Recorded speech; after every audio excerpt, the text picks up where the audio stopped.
En transmisión, Falconía.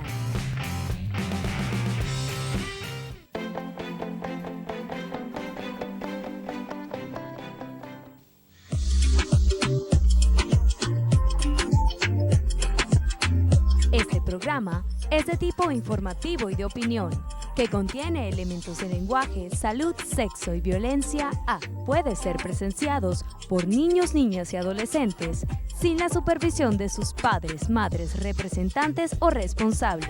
Somos tu canal, somos Falconía.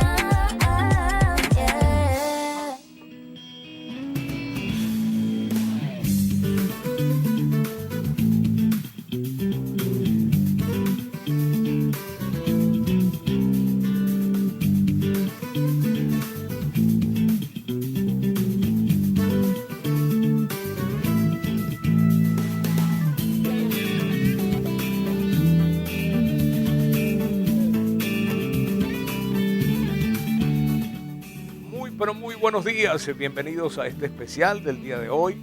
Vamos a conversar hoy, 23 de enero, Día de la Democracia.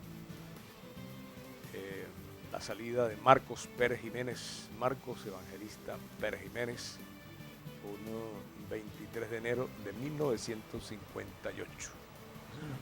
Nuestro invitado es el profesor universitario José Amalio Graterol, de amplia trayectoria a nivel político y a nivel de historia también.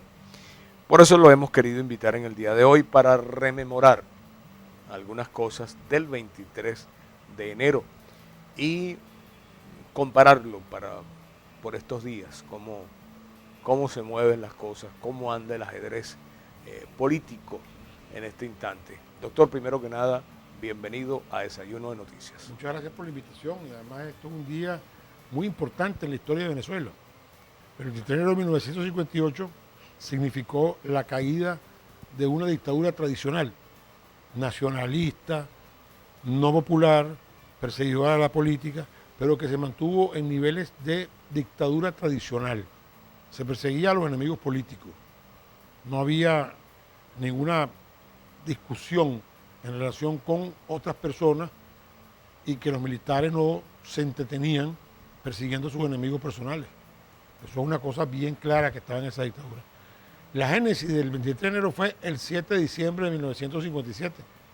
Se le ocurrió a Vallenilla Lanz, hijo de aquel célebre autor del zarismo democrático, un plebiscito. Porque si Pérez Jiménez se confrontaba con los partidos políticos que mantuvieron su organización durante la dictadura, clandestina, pero la mantuvieron, separado cada uno, estaba Acción Democrática, Unión Republicana Democrática, COPEI y el Partido Comunista, eran los 4 partidos principales. Y cada uno actuaba por su cuenta y se unían, eran en las acciones definitivas. Entonces pensaron que si llevaban un candidato unificado a la oposición, iban a derrotar a Marcos Pérez Jiménez. Entonces establecieron el plebiscito, que fue una locura. Exacto. La gente votaba azul y elegía presidente de la República, Congreso de la República, Asamblea Legislativa, concejales, con la tarjeta azul. Y la única lista que se presentó fue la de Marcos Pérez Jiménez. Porque la tarjeta roja era para negar. Yo estoy en contra, bueno. Y no había registro electoral. La gente se presentaba a votar con solo su cédula. ¡Ah, caramba! O sea que una persona podía votar. Por lo menos yo estaba en Maracaibo en esa ocasión, porque mi papá trabajaba, la familia estaba en Maracaibo. Entonces una persona podía votar, y lo vimos en efecto. Podía votar en La Limpia, podía votar en Tierra Negra, podía votar en cualquier parte porque no había registro electoral. Con solo la cédula la presentaba y votaba. Eso fue una victoria, de acuerdo con el régimen, contundente. Aproximadamente el 85% de la gente votó azul. Y con el voto azul se eligió un Congreso Nacional íntegramente de gente que estaba al servicio del gobierno. Todas las asambleas legislativas, todos los consejos municipales se tiñeron de perejimenismo. Un detalle importantísimo es que en esa caída fue que la Seguridad Nacional entró a las Fuerzas Armadas. Y fue el 18 de enero que hubo la crisis con Rómulo Fernández, que era el ministro de la Defensa, Rómulo Fernández se retiró del gobierno y le creó una crisis tremenda a Marcos Pérez Jiménez, porque a partir de ese momento los militares empezaron, ya había habido lo del 1 de enero, pero los militares de alto nivel empezaron a pensar que había que salir de Pérez Jiménez.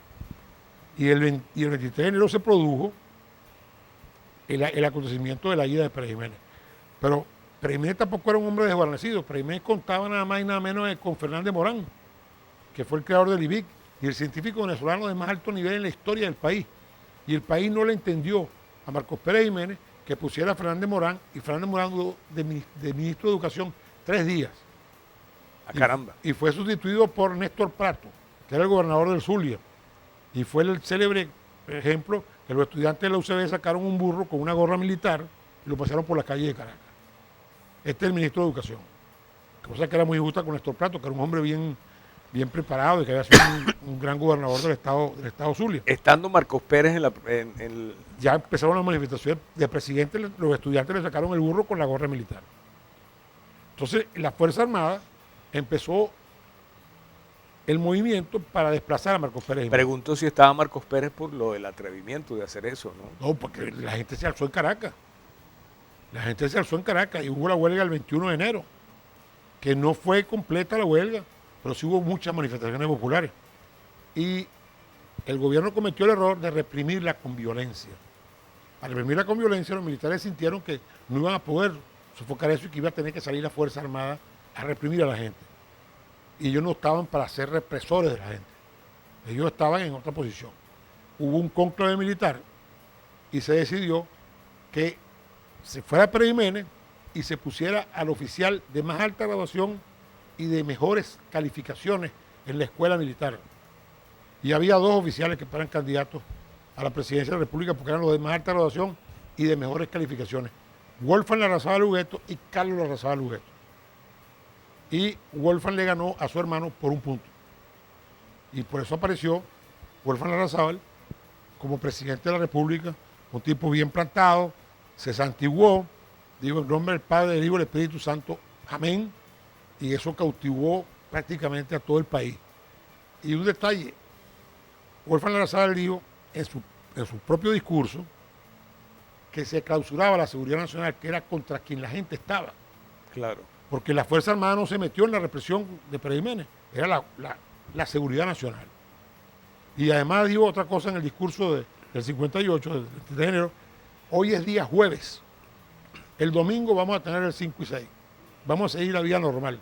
Y el domingo hubo 5 y 6, y los venezolanos jugaron el 5 y 6 ese domingo. Es decir, le dio la sensación de que había un cambio, pero que era un cambio que no iba a afectar la vida de la gente. Inicialmente fue una junta de gobierno militar, pero después, ante la posibilidad de que estuviera Romero Villarte y Casanova, que eran 2 comandantes muy perejimenistas, simplemente se incorporó y se hizo una junta cívico-militar. Y se incorporó a Blas Lamberti y a Eugenio Mendoza a la junta de gobierno. Que después, cuando salió Wolfgang Larrazábal para ser candidato, se incorporó Edgar Sanabria como presidente de la junta y fue presidente por varios meses. Esa es la realidad de lo que pasó en Venezuela. Yo recuerdo que en Maracaibo comenzaron los saqueos y era un país que estaba absolutamente en paz. Y quiero rememorar a un dirigente de Acción Democrática que sabiamente escogió que no podían meterse la militancia del partido de Acción Democrática y de los demás partidos a hacer actos de violencia ni a hacer manifestaciones violentas, porque eso sería a favorable para el régimen. Porque al reprimir los actos de violencia, pues no había posibilidad de que asumieran el gobierno. Pero a mí me llamó mucho la atención que en Maracaibo salieron a pedir que no saquearan los Boy Scouts y los estudiantes universitarios. Y el pueblo no saqueó. La gente se quedó tranquila, porque era una normalidad. El Poder Judicial de Marcos Pérez Jiménez era un Poder Judicial que no se metía en política. Tanto que la mayoría de los jueces que ejercieron durante el gobierno de Marcos Pérez Jiménez siguieron después del 58 hasta el año 1964, que fueron cambiados. porque el Poder Judicial no se metía. Todos esos datos no son muy conocidos, ¿no? No son muy conocidos, pero un Poder Judicial que no se metía en nada. Por eso viene por Pedro Manuel Arcaya. Yo quiero hacer la distinción. Pedro Manuel Arcaya le dijo a Vicente Gómez, mire, presidente, los presos políticos son suyos. Usted no meta al Poder Judicial a poner presos políticos. Que yo creo que es el error gravísimo que ha hecho este gobierno, porque le dio a un Poder Judicial la facultad de poner presos políticos y enjuician a los políticos, pero también les da libertad de enjuiciar a cualquier ciudadano, y entonces vienen las grandes componendas, la fiscalía, lo que dice la fiscalía, lo que hacen los jueces, y este Poder Judicial, como todo el mundo sabe, es un Poder Judicial politizado y es un Poder Judicial que logra que haya la extorsión a los sectores populares con lo de la droga. Aquí en los sectores populares a la gente se les siembra droga y van presos y las familias tienen que buscar dinero para ir a los policías, porque si no el muchacho se queda preso. Entonces, si usted politiza el Poder Judicial, usted está politizando lo más difícil, lo peor que puede hacer usted es politizar el Poder Judicial y politiza la Fuerza Armada. La Fuerza Armada... Doctor, una pregunta que me queda la duda. Año 1958, 23 de enero, o sea, todo el año, ¿no? Cae Pérez Jiménez y todo ese año está Golfo en Larrazábal. Golfo en Larrazábal y después Edgar Sanabria. Exacto. Fue un año donde, usted me dice de los saqueos, pero hubo otras intentonas violentas. Por supuesto que sí. Ajá. Hubo la intentona del 23 de julio de 1958, que fue Castro León, que después se alzó en abril de 1961 contra Rómulo Betancourt. Y hubo la intentona de Moncada Vidal del 7 de septiembre de 1958. Lo importante de esto fue que la intentona de Castro León fue sofocada por los militares. Y la intentona de Moncada Vidal, que fue desde el Palacio Blanco, fue sofocada por el pueblo. La gente se tiró sobre el Palacio Blanco a sofocar esa rebelión.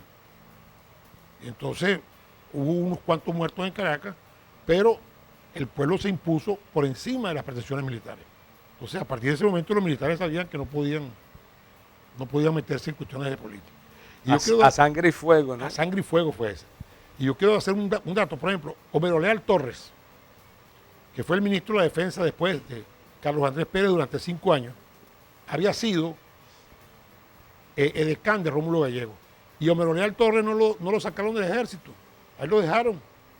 Y sirvió durante los 10 años de Delgado Chalbó, Germán Suárez Flamerich y Marcos Pérez Jiménez, porque no había una cacería de brujas persiguiendo a quien no estuviera con el régimen. Él simplemente permaneció callado y pudo sobrevivir durante el régimen de Pérez Jiménez. No tuvo problema. Y después fue un gran demócrata y estuvo al frente del Ministerio de la Defensa los 5 años del primer gobierno de Carlos Andrés Pérez. Estamos conversando con el doctor José Amalio Graterol, hoy exclusivamente de la historia del 23 de diciembre. José Amalio es... enero. 23 de enero, sí, 23 de diciembre era antes del Día del Niño Jesús, por si acaso no se me ha quitado. Hablando de la historia del 23 de enero, José Amalio es abogado, es profesor universitario, entre otras cosas en su vida, y tiene amplio conocimiento de la historia. Hay muchos detallitos que no son muy conocidos. Sí, muchos detalles que no son conocidos. Usted me ha soltado varios. He soltado varios detalles importantes. Pérez Jiménez no politizó a la Fuerza Armada. Ajá.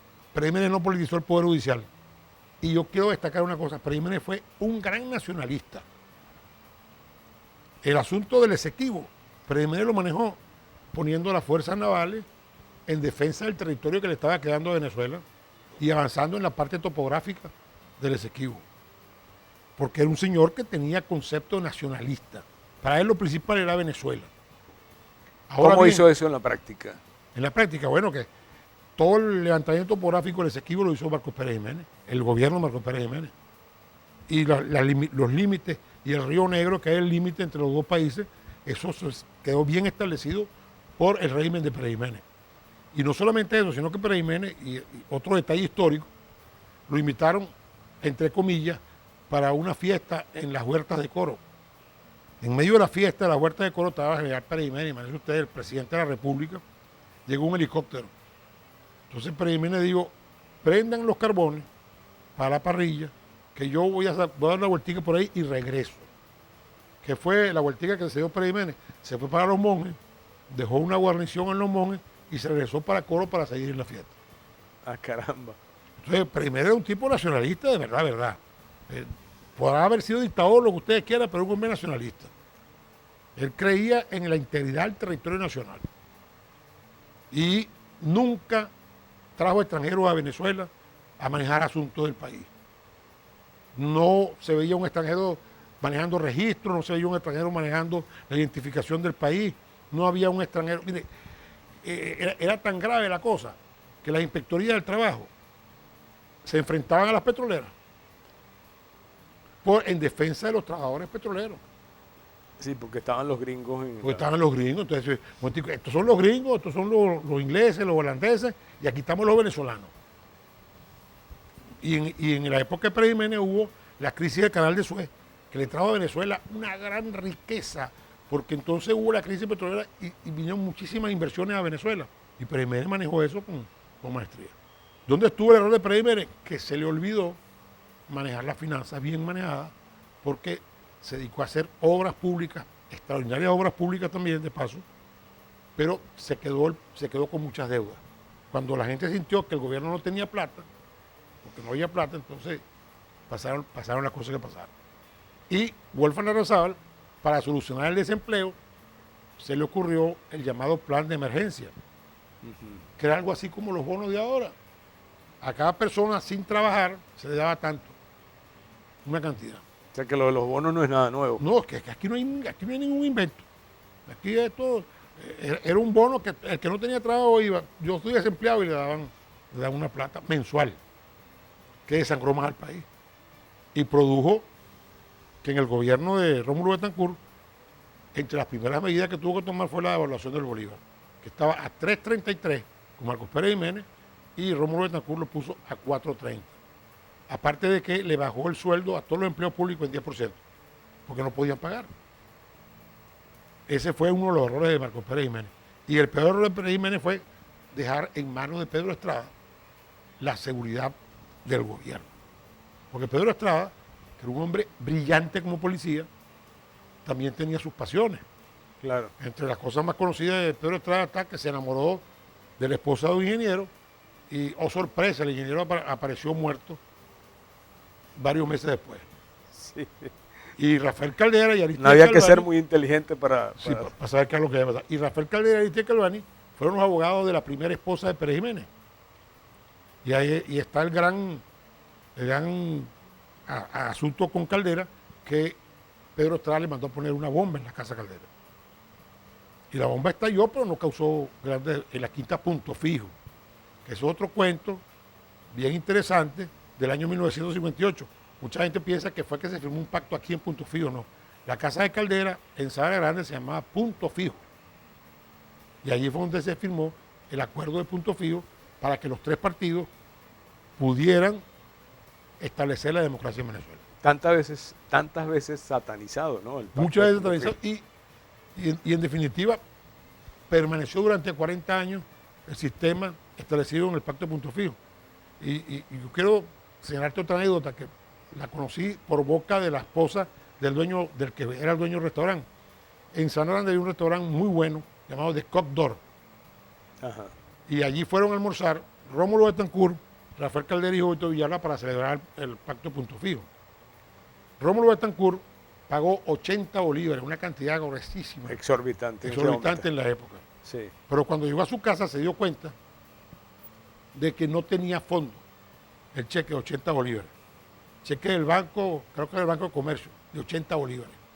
Y entonces mandó un amigo de él a hablar con el dueño del restaurante para que recibiera los 80 bolívares y le devolviera el cheque.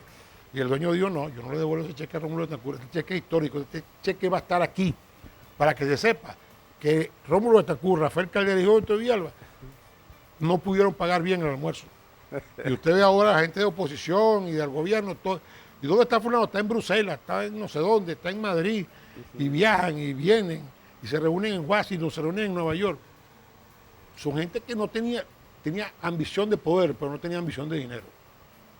Y esa es una realidad que debiéramos nosotros volver aquí en este país. Gente con ambición de poder y no ambición de dinero. Porque es el colmo de los colmos que una persona se meta a político para ganar dinero. La política no debe producir dinero. Ahora, Honestamente, sí, sí. honestamente lleva más bien, yo creo que quiebran la mayoría. Sí, señor, sí se aplica esa. Sí. Por ejemplo, hay Wolfgang Larrazábal fue un populista, pero un populista en serio. Hizo una cantidad de cuestiones que le dieron esa popularidad a Wolfgang Larrazábal. Tanto así que Wolfgang perdió las elecciones con Rómulo Betancourt. Y en la siguiente elección fue la tercera fuerza política del país. El partido de él, llamado Fuerza Democrática Popular, que se transformó en el partido de Jorge Dager. Porque a Larrazábal lo mandaron de embajador en Chile. Y Jorge Dager se fue para Chile, que había tenido el exilio en Chile. Y se trajo a Larrazábal para que fuera otra vez candidato. Pero partido a partido, fue el cuarto partido del país.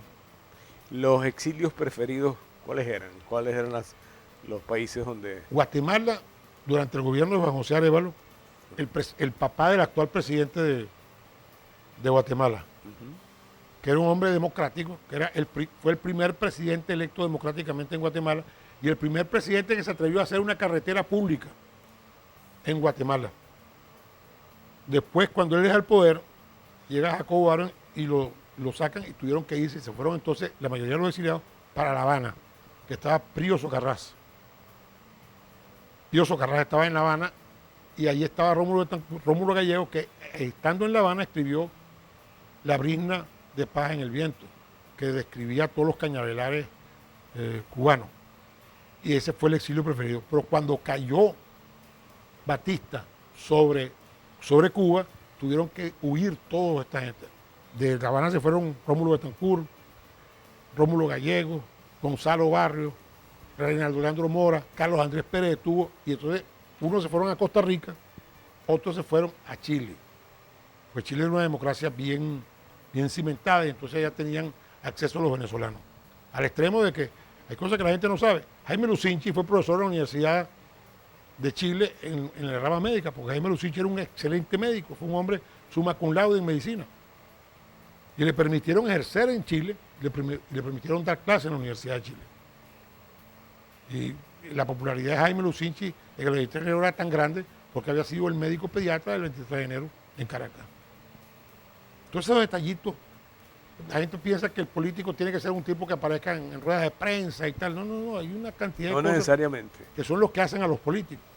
Para cerrar, consejo El para consejo, la gente de aquel 23 de enero a este 23 de enero. imitar el 23 de enero de 1958, donde no se manejó dinero, se manejaron ideas, se manejó la independencia de un país.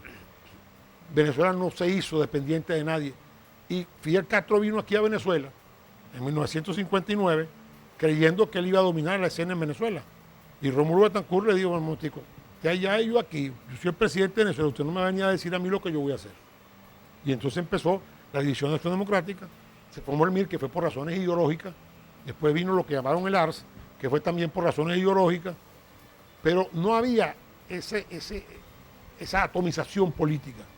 Y yo quiero concluir diciendo una cosa, hay que acabar con los partidos por cooptación, porque los partidos por cooptación se nombra un jefe único, y el jefe único nombra a todo el mundo. ¿Qué es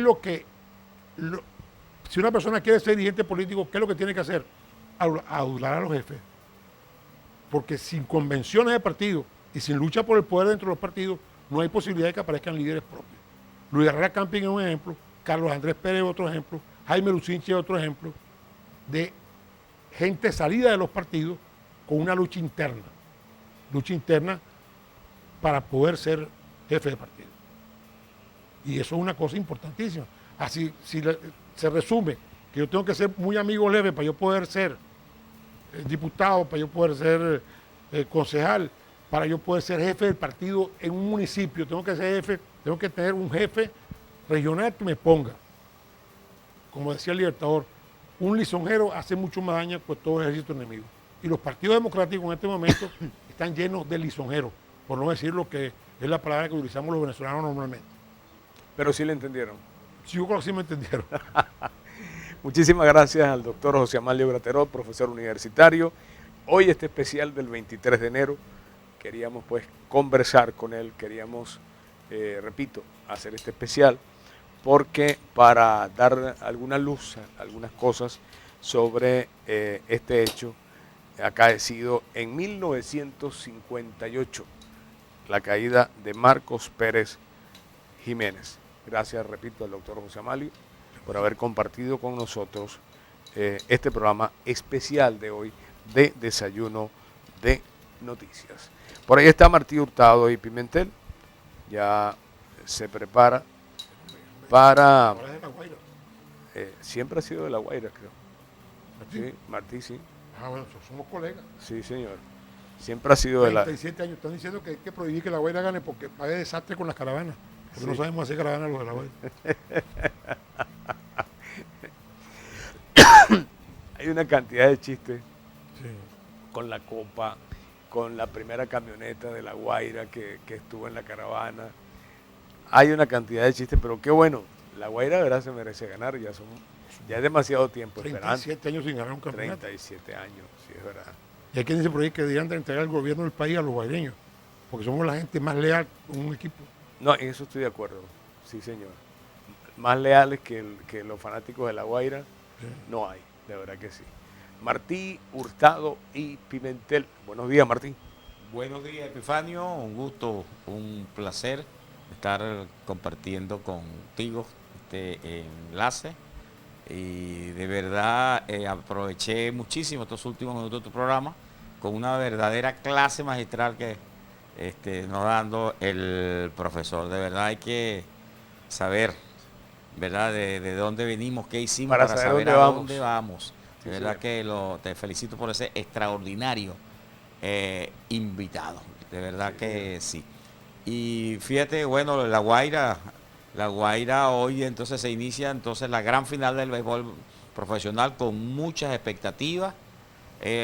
Siempre hablábamos aquí de ese sprinter que tuvo después de haber perdido casi 4 juegos los Cardenales de Lara, y ahí están los Cardenales de Lara. Así que entonces a partir de hoy vamos a disfrutar de este extraordinario juego y ojalá no prohíban las manifestaciones de alegría y de gozo de los tiburones de La Guaira. Así somos. Si en la derrota estaba siempre éramos fieles, ahora mucho más. Así que vamos a esperar. Hoy se inicia entonces esa gran final del béisbol profesional venezolano. Anoche hablaba con Cheo Meneses, por cierto. Sí. Teníamos días que no conversábamos y ayer conversamos. Bueno, Me dijo calladito. hay algunos fanáticos de nuestro equipo que mejor que no hablen. No dijo, no voy a hablar. Me dijo, me estaba llamando porque Ajá. van a hacer un evento que se llama, el lugar se llama el Gran Chaparral. El Gran Chaparral, sí, eso Sí, quedaba sí. detrás del estadio allí. Exacto, ellos van a hacer algo así ahora en los carnavales, me decía Cheo Meneses, y me dijo, de La Guaira no voy a hablar, me dijo, hasta que Sí. no seamos campeones. Es mejor. Así me dijo Cheo Meneses. Te lo digo que esas fueron sus palabras. Martí, ¿quién es tu invitado hoy? Hoy Cristian Sánchez. Cristian Sánchez es un joven, de verdad, que se inicia en esto y vendría a ser como una generación de relevo, porque de verdad necesitamos aprender, por ejemplo, del caso del profesor José Amalio, todas estas cosas, y esto tiene que quedar como acervo para Claro. las próximas generaciones. Cristian Sánchez, venimos a hablar también, es un apasionado, un joven apasionado de la historia de Venezuela, y el tema precisamente hoy es el 23 de enero. No se pierdan a Plomo Limpio, que como siempre va a estar muy, pero muy bueno. Los quiero mucho, que Dios me los bendiga. Nos vemos mañana en otro Desayuno de Noticias. Chao. Pórtense bien.